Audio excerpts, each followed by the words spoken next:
Pinarangalan po ng Comgills Center for Journalism ang dalawa sa ating mga kasamaang kapuso dito po sa GMA News and Public Affairs. Siyempre, ang aking partner na si Mel Tiangco.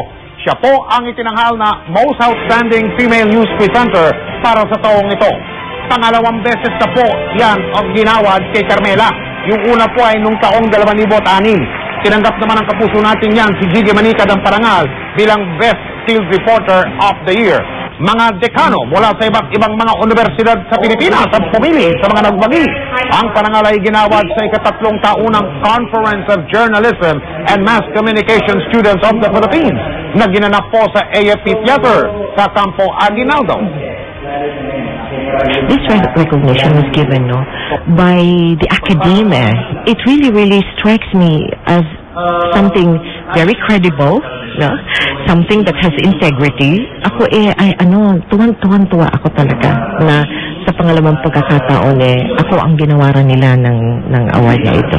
Napakalaking inspirasyon nito para sa akin kasi despite yung mga pinagdadaanan nating mga coverage, meron pala mga grupo talaga na nagmamasid para i-recognize yung gatong parangal.